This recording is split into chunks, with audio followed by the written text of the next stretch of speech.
The other night I was driving in the center lane of a 3-lane city street.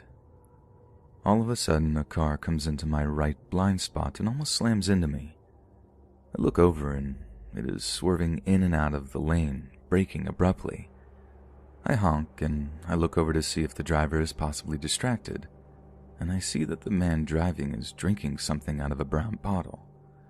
The man then comes up to my side and is screaming at the top of his lungs. Not wanting to get involved, I then make a lane change to the leftmost lane to get away from the man. I can still hear him screaming, so I turn on my rearview camera and I see the man swerve across 2 lanes from rightmost lane to get behind me. He then starts speeding up as if he's trying to ram into me from behind. Once I see him inches from my bumper, I decided to run the red light I'm stopped at and make a right turn in front of the 2 lanes of traffic beside me in the hopes that at this point he would just leave me alone. I look at my rearview camera once again, and I see that this man is following me, trying to hit me from behind yet again. I panic and speed off on a side street, but I look back and he won't let up. He is swerving in the lanes behind me and is trying to keep up. In the distance, I see a freeway on-ramp, so I speed over in hopes of losing him on the freeway. The on-ramp has 2 lanes that merge into one. I pass up a car prior to the merge, thinking that the car will create a buffer between me and the man chasing me. When I look back into the camera, I see that the man is driving in the shoulder, on the brush to the side of the on-ramp in order to pass the other car and catch up to me. At this point, I am driving close to 100 miles per hour, scared for my life, so I slowed down and dialed 911. I explained the situation to the dispatcher, and she recommends that I try to get away to safety. The man then catches up to me and begins coming up to the side of me on the freeway. He repeatedly tries to swerve into me, as if to ram me off or run me off the road.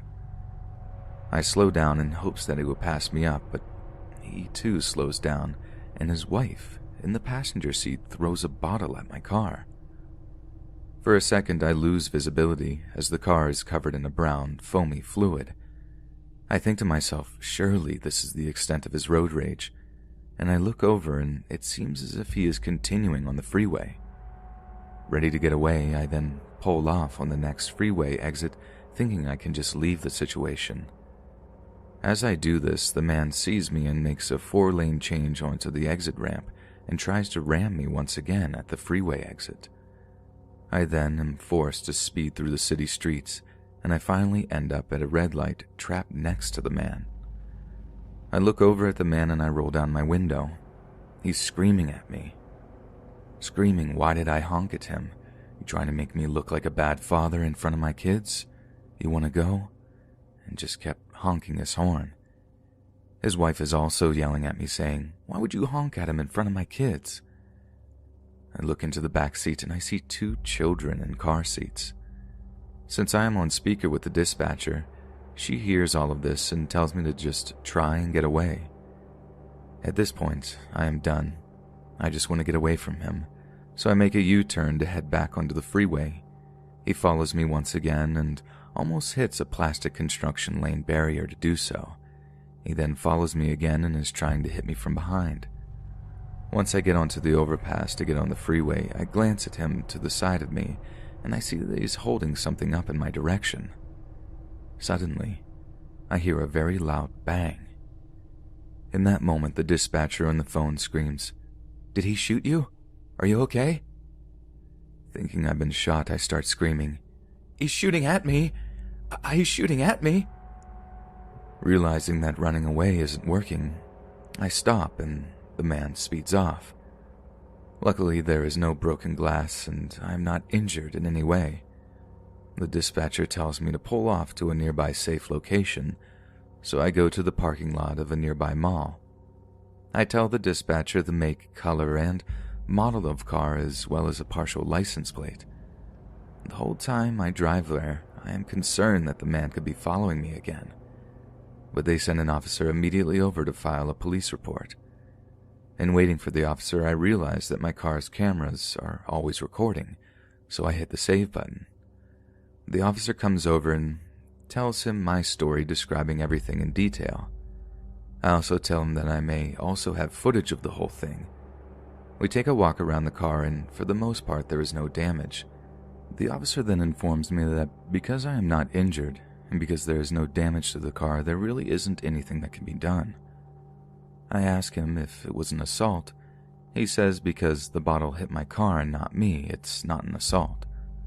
I ask him if it's reckless driving, and he says that here in California, that is a misdemeanor and that requires the presence of a CHP officer to convict.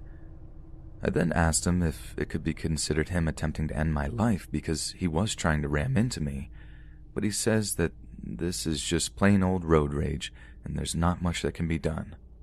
At most, the officer says that once he has a complete license plate, an officer can go out and talk to him. I ask him if the potential footage could be helpful in getting this man reprimanded in some way, and he tells me to only send me the highlights and necessary screenshots, though he doesn't think anything can be done. At the end of all of this, I am extremely shaken up. I eventually go home and review the footage captured by my car. Luckily, I have the entire thing recorded. The moment he almost hits me, his wife throwing the bottle at me, his face as he is yelling at me, his license plate, and even him trying to ram me. It is all recorded. A few days later, the officer calls me and confirms the license plate I have in the video with the recording he has from the freeway on and off ramps. A week and a half passed and there had been no update. While I understand the law is the law, it is unacceptable to me that this man could be so overtly aggressive on the road, threatening my life, the lives of his children, and the lives of everyone else on the road with no sort of punishment. I am genuinely scared for my life, and in the process, both he and I endangered the others on the road. Ultimately, this has left me feeling very disappointed with the system. An act of violence was committed, and due to technicalities, the other driver gets off. I'm trying to keep my retelling as factual as possible, but this is a really terrifying experience. Even in the past few days, I still feel a bit hesitant to be an aggressive driver, overtaking people, even changing lanes, and I'm not comfortable honking. I really wish I could say this didn't get to me, but it has. One odd detail is that the man was taking pictures of my car before the bang happened. What would he possibly want that for? Has anyone else been in a situation like this? Is there truly nothing that can be done? Are there any recommendations for how I can at least have someone check on those kids?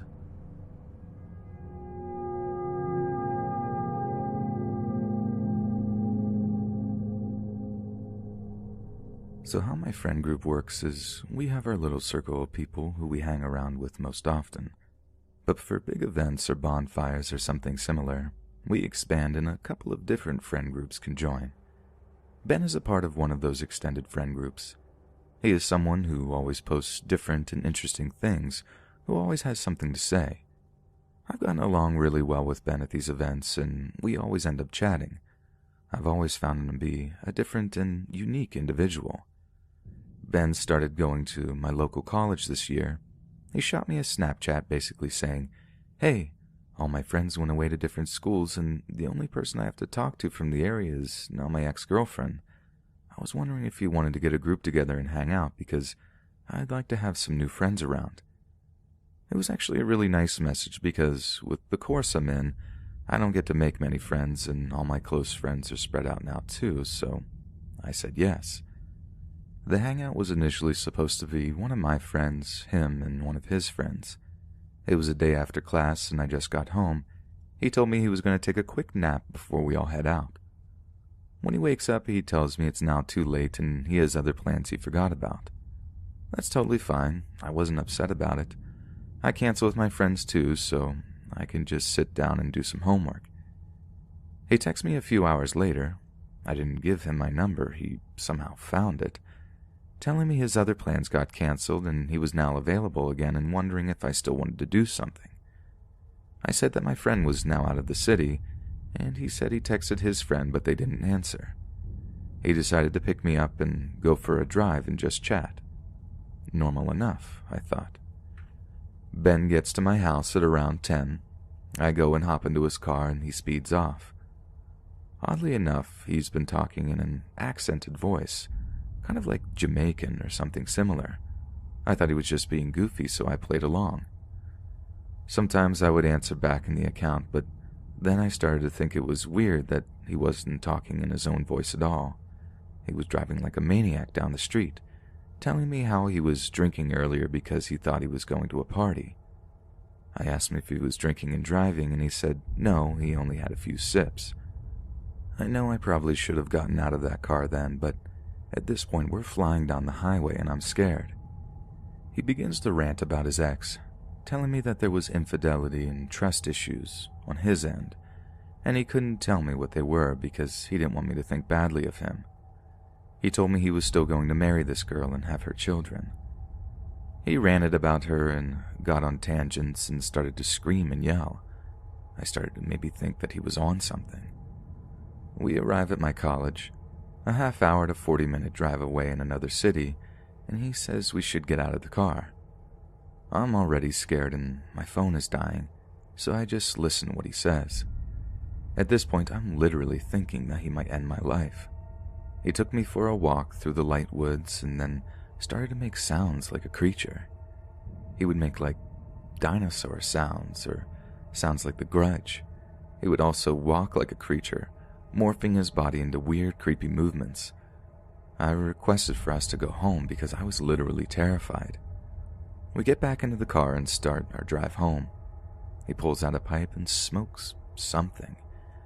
I told him that he shouldn't do that, but he doesn't listen, and now he begins to yell. He starts back on his tangents about life. He pulls the car over to get out and do some jumping kicks. What? I'm thinking in my mind. At this point, my phone is dead. He gets back in the car and puts on his favorite song. The song begins slow and then picks up a little later. It's like a 4-minute song. He begins to scream along to the lyrics and smash the windows and dashboard and wheel with his hands, stomping his feet.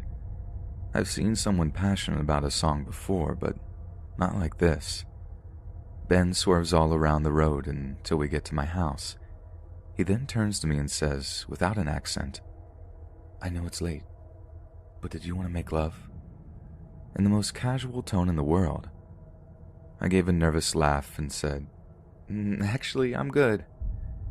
He turned to the backseat to get something, but I got out of the car and booked it to my house. I locked the door to my house and the bedroom door in my room, as if he would break in. It might not sound as terrifying as it was for me in the moment, but at the time I was shaking out of pure fear. I don't know if he was just on something crazy or had a split personality or something, but I've never met a person before who I've looked at and thought to myself, "You are going to end someone's life someday." I really hope he doesn't see this because I actually see him at school frequently. So yeah, fun life.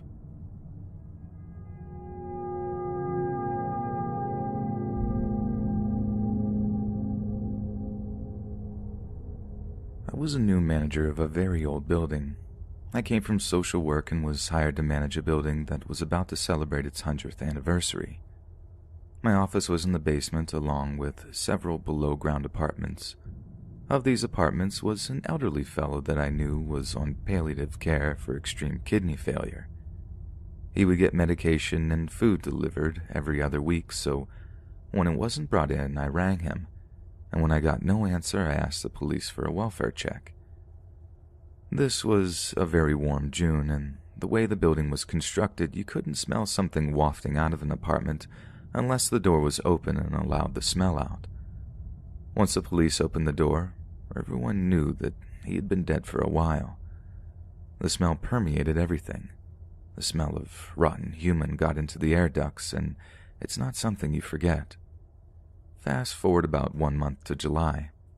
Now mind you, there are about 105 tenants in this 4-story building, and I get a call from one tenant niece that she hasn't heard from her uncle in a while and could we please check on him. Of course I knew this guy. I'll just pop up and make sure he's okay. We'll have a laugh. No answer. I call the police for a welfare check. It's been a regular 85 degrees outside for a few weeks, and yes, He's passed away. The smell of a dead human is so much different than the smell of dead other things. It's a sticky, sweet smell combined with an acrid taste and a heavy, I don't know how to describe it, dead meat mushroom sort of smell. It doesn't smell like other rotten meat. The me made a joke about me staging this just to see him again. The smell was so bad in the hallway just from opening the door for the few minutes to take the body out that I had entire families running from the building in tears. I knew I had to mitigate this. I knew he passed on a small carpet in the middle of the room, so I put some menthol under my nostrils, double-gloved, wrapped my pant legs, and pulled up the carpet that was pretty thick with adipose tissue. I had told the coroner what I was going to do before I did it. I slipped in his goo. I double-bagged his carpet and opened the windows. It's still rough to think about. It involved large fans and my staying up all night. Cut to 1 month later. I'm putting notices on doors for an upcoming bedbug inspection. I smell that smell on the 4th floor. That acrid, dead smell. Someone was dead. There's no mistaking it. I start knocking on doors and only 1 out of 25 answer because it was the middle of the day. I can't just go into the apartments. I call the police, they come out, and they confirm it's definitely somebody had passed, but they can't figure out where it's coming from. I literally stood there trying to figure out if a body constituted an emergency so I could circumvent the 48-hour rule of entering an apartment. The police told me that without something else they couldn't just start running into apartments. We walked up and down the halls and couldn't figure out where the smell of the body was coming from. I went to my office to print up 48-hour notices of intent to enter. I laid in bed that night and started thinking about it. The smell of the dead body only entered the hallway when the door was opened. Someone had the smell of body and opened a door. Someone opened a door. Day of, I go apartment to apartment. 10 apartments in, and white-haired, middle-aged dude answers the door. Huge wafts of bleach belch out of his apartment. Instead of hanging out like most people would do when someone is inspecting your apartment, he takes off. The floor has been bleached. The kitchen had been bleached. Everything is spotless. Neighbors later said that he told people that chicken went bad. Chicken does not smell like human. I contacted the non-emergency line that day, and without anything else to go on, there wasn't a lot they could do. So, middle-aged, nondescript white dude on the 4th floor. What are you hiding?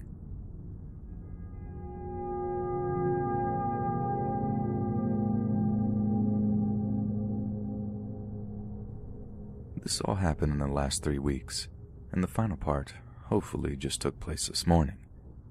To set the stage, I'm a single dad with a daughter who is about to turn 3. I don't really have time to go out and meet people, but I decided I needed to put myself out there, so I made a Tinder profile. I had a few decent dates, but nothing too special. Then about 3 weeks ago, I matched with a new person. She lived about 30 minutes from me and looked cute, so I messaged her. We started talking, and she gave me her number.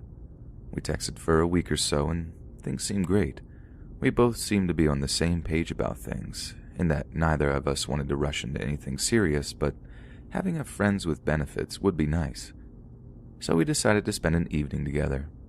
The first evening went well, and we got along great. We did the same thing a few days later, and again, everything went fine. But after about 2 weeks, it became clear that she wanted to start an actual relationship, and I wasn't ready to commit to that. I made that clear, and she seemed to understand and accept it. After some of the things she said, though, I was starting to see some little red flags, and I wasn't sure if she was going to actually respect my wishes and not try to move things forward into a serious relationship. And there were a number of things she said that made me think she was a bit emotionally unstable. So I decided to take a few days to think about things and decide what I wanted to do. We had been texting at least a little bit every day, and I felt like the daily contact was not helping to convince her that I was serious when I said that I wanted to take things slow and not jump into a relationship. So on a Friday morning, I was texting her and then just kind of stopped replying. I didn't think much about it since I was really busy anyways. She came to my house that night. Just showed up unannounced. I was polite and made up an excuse about my phone being broken. She claimed that she had showed up because she was worried something had happened to me since I had always replied right away before. But her showing up at my house was another huge red flag. I figured the broken phone excuse would benefit me, giving me the time to evaluate this new warning sign and decide what to do. I told her I was fine, but that I'd be MIA for a little bit until I got a new phone. I don't have a home internet connection either, so basically all contact with me would cease until I reinitiated. She seemed to be fine, apologized for intruding on my evening, and left right away, so I didn't give much thought, other than it reaffirming my concern that she was becoming obsessed. In the next few days, she sent a few messages basically just checking to see if I got a new phone. There was nothing too crazy, but it was still very worrying, and with everything else, it told me that I needed to cut things off completely. That leads me to last night. It was 6 days since she had showed up at my house, and I hadn't contacted her so far. I was hoping that my silence would send a message or that maybe she'd forget about me and move on to someone else, but 'twas not to be. I went to sleep at around 12 a.m. and woke up at 6. Upon looking at my phone, I saw literally 15 message notifications, 6 missed calls, and a voicemail. The text started off saying, "I know you're probably asleep, but I saw you accepted a friend on Facebook 2 days ago, so I just wanted to know why you've been ignoring me," and then went to pleading me to answer the phone, and finished with, "If you won't talk to me, I'm going to come to your house." This whole thing took place between 1 and 2 a.m. The voicemail was just her, sobbing into the phone and screaming, "Why are you doing this to me?" Keep in mind, I've known this girl for less than a month, and we've only been on 2 dates in that time. At this point, I was pretty freaked out, so I called a friend of mine asking for advice. My friend told me to just be blunt and tell her that threatening to come to my house in the middle of the night was completely inappropriate and that she's acting crazy and to not contact you again. So, here I am this morning, after sending her a long text kindly but firmly telling her that her behavior was not acceptable, and that she was to not contact me again. We'll see how it goes. Update. For everyone who is worried about my safety and everyone who sees where I'm coming from, thank you, and I'm fine. From everyone who's saying I'm a jerk, I give you that. I should have been honest when she came to my house instead of making an excuse. I fully admit that. I'm not saying I handled things correctly, but honestly, I would have never written about this in the first place if she had just calmly asked to talk about things. This whole thing happened in the middle of the night, so I never even knew she was upset until it was all over. But if you think her reaction was normal, I'll tell you what she said about her own actions. She did reply, apologizing for her actions, saying that she understood why I would not be comfortable continuing things with her after waking up to that, and telling me that she appreciated my honesty and that she knows that she needs help and is actively seeking therapy to deal with her issues.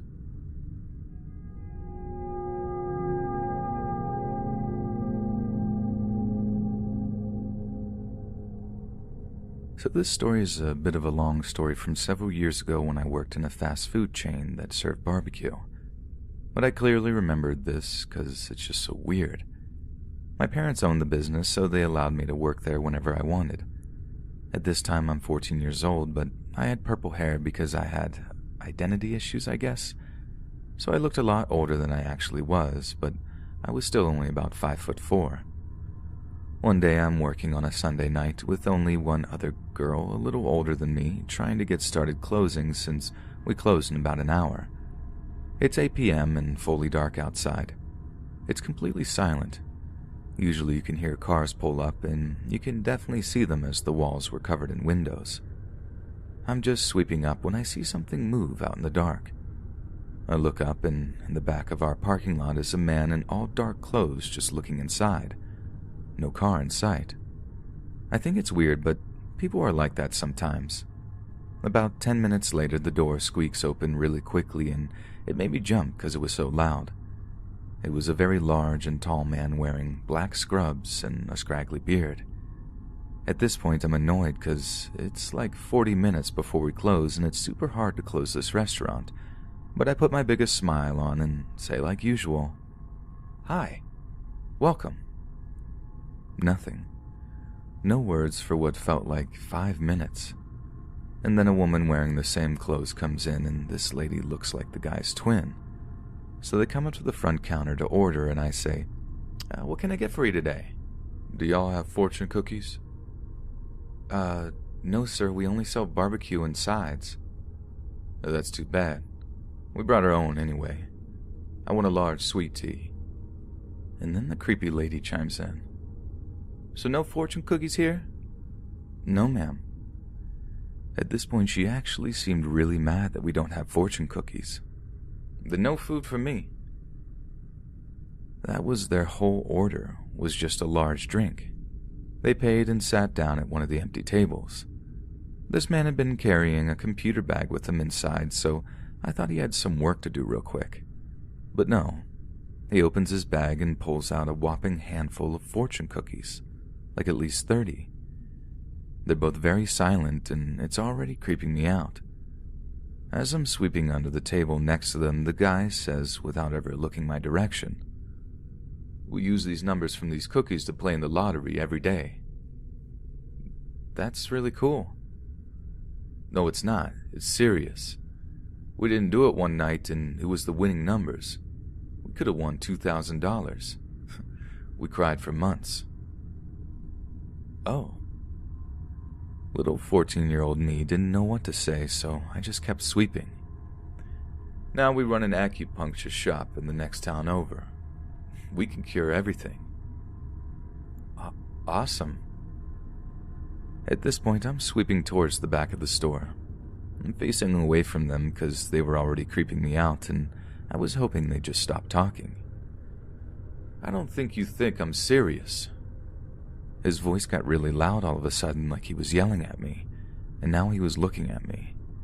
They both looked really angry at me for some reason, but I didn't want to say any more, so I kept quiet. Still, the creepy man then says, "We cure everything. Smoking habits, cured. Back pain, cured. Chronic headaches, cured." He's actually screaming at me now, and my coworker has been in the walk-in cooler, so she heard nothing. I'm starting to walk into the kitchen, but I had to pass him to get there, into a phone. As I'm speed walking past, he stares me down. At this point, I'm absolutely terrified, and I don't know what to do, so I start to call my parents. Before I can even grab this phone, this man is suddenly right behind me. "We even help ladies get pregnant," he said in a little louder than a whisper, and this sent shivers all the way down my spine that I froze. The man walks back towards the table, and I take off downstairs to my coworker. I decided the best option was to lock ourselves in the office for a while till they left. Eventually we came out, and they were gone. There isn't really a good ending to this, because that's all there was. I told my parents, and they came and got me. We tried looking up acupuncture places in town, he said, but there weren't any for another 60 miles away. Now, a year later, I'm at a gas station down the street from the restaurant, and I'm filling up when a man came back to his car, which was beside me. I didn't pay any attention until he said, "What a nice day outside. A good day for some acupuncture." I look up, and I kid you not, it's the same creepy dude from that night. I said, "Yep," and promptly stopped filling up my car and drove away. I don't know if the guy recognized me or what, but I hope to God I never see that guy that wanted to help me get pregnant at 14 again.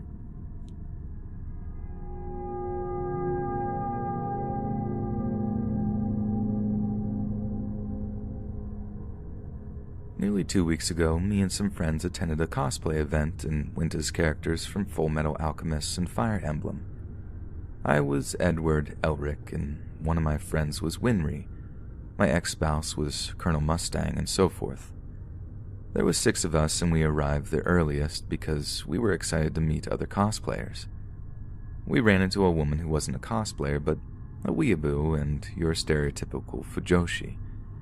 We discovered this upon meeting when she squealed, ran up to me and my ex-spouse, then asked for Mustang on Edward action. I don't need to explain why that's disgusting. That was the first red flag. My fraternal twin who cosplayed Kimberly shot me a glare that said, "We need to go," and everyone silently agreed. Me, sympathizing with her, decided against it. So in Japanese, a mutual language me and my friends speak alongside Dutch and Gaelic, begged to stick it out.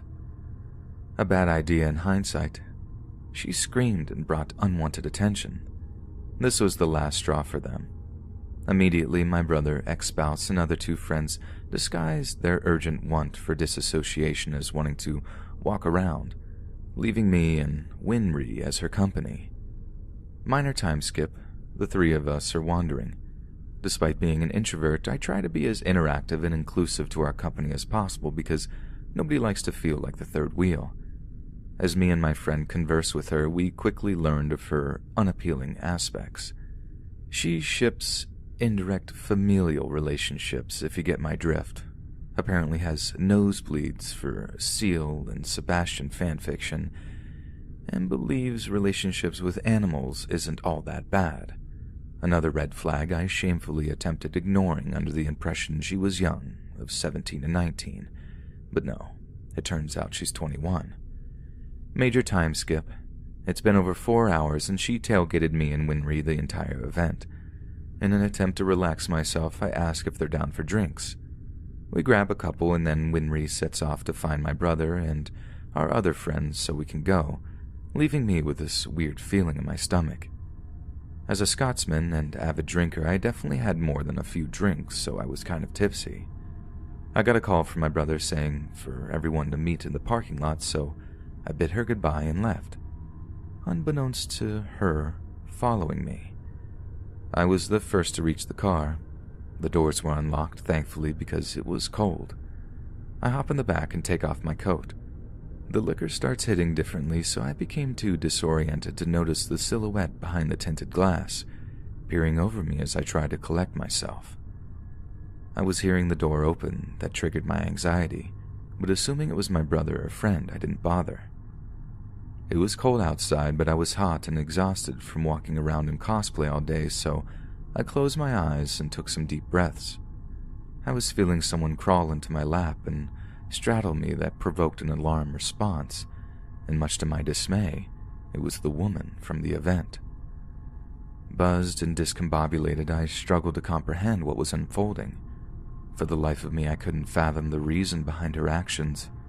I should probably include a trigger warning for assault here. She starts touching me, hands under my shirt, hands on my inner thighs, etc. At this point, I'm stiff as a board because I have flashbacks from prior assault. My heart is racing, my eyes are wide, and my mouth's agape. I'm trying to scream and say stop, but the words wouldn't come out. It was the sound of my friend's laughter echoing through the lot that got her attention, where she immediately hopped off and scooted to the right seat. My wig disheveled and cosplay untidy, my brother glared at me and asked what she was doing in our car. When I could finally speak, I lied and told him she was just waiting for her ride. After she left, I know my ex-spouse could tell I was off, but kept hushed. Because of this, I've not interacted with anyone. I'm scared to tell my girlfriend. I'm scared to tell anyone. This has been wrecking me mentally and emotionally the last 2 weeks. It's taking everything in me not to cry right now, but to the weeaboo fujoshi we met at the event, please, control yourself.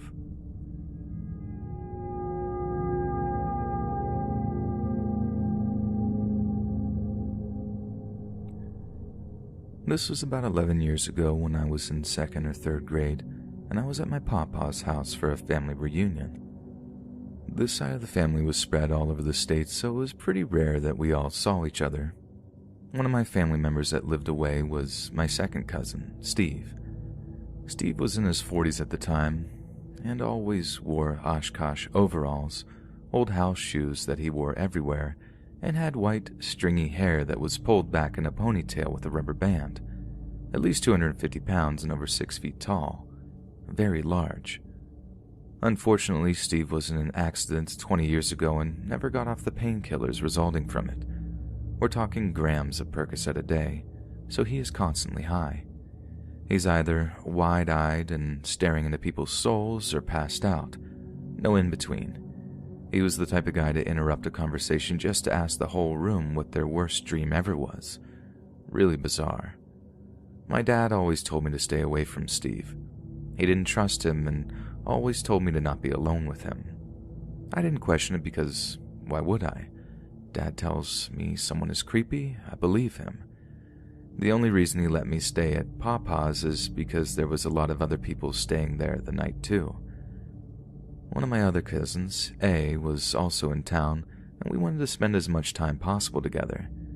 Being the two youngest people there, we were given the living room floor to sleep on. The living room was connected to the kitchen to the north, a bedroom to the west, and the entrance to the south. Above the west bedroom was the staircase to the upstairs bedrooms. This was a very low and narrow staircase, and anyone above 5 foot tall had to duck while climbing up it. As you can imagine, a giant like Steve did not go gracefully up or down. The morning of the reunion, A and I were supposed to help our papa make chicken and dumplings. I was really looking forward to this, so I had barely gotten any sleep over the night. So I'm drifting in and out of consciousness, and at around 5:30 or 6 in the morning, I hear Steve start to come down the stairs. I didn't want to be the only two up together, so I acted like I was still asleep in hopes he'd make coffee or go outside. He stops halfway down, and it sounded like he sat down. As I'm laying there, I hear the sound a camcorder makes when he starts recording.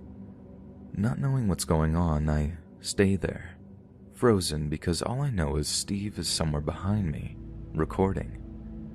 After what seemed like an eternity, but in all reality probably 15 minutes, I hear him walk down the rest of the stairs. Still recording because I hear the zoom sound. I have no idea what to do but lay there and hope he is recording something else other than A and I. He finally walks around to the front of us and stays there, recorder in hand about 2 inches from our feet. By this time I'm shaking, I'm so scared, and I start to silently cry. He must have seen the tears running down my face because he immediately pressed the button and stopped recording. He sped over to the fireplace, moved some things around, and what do I hear? The same sound I just heard from the recorder in his hand. He had been recording us all night long. He went back up the stairs so loudly and quickly that A woke up.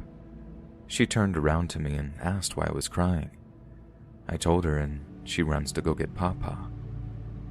Of course, Papa doesn't believe us and just thought I was dreaming it since I didn't know Steve very well.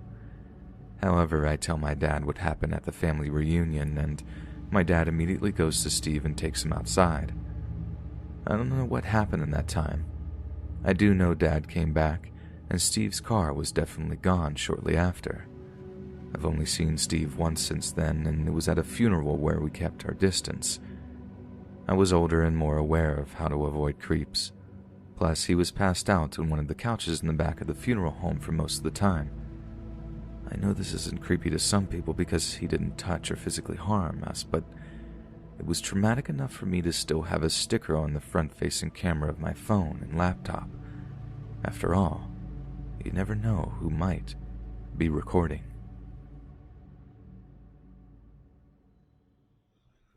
Hey friends, thanks for listening. Be sure to subscribe and click that notification bell to be alerted of all future narrations. If you got a story, be sure to submit them to my subreddit, r/Let'sReadOfficial, and give and receive feedback from the community, and maybe even hear your story featured on the next video. And join my Discord to interact with me and other listeners directly. And if you want to support me even more, grab early access to all future narrations for just $1 a month on Patreon, and maybe even pick up some Let's Read merch on Spreadshirt. And check out the Let's Read podcast, where you can hear all these stories in long compilation form and save huge on data, located anywhere you listen to podcasts. Links in the bio. Thanks so much, friends, and I'll see you again soon.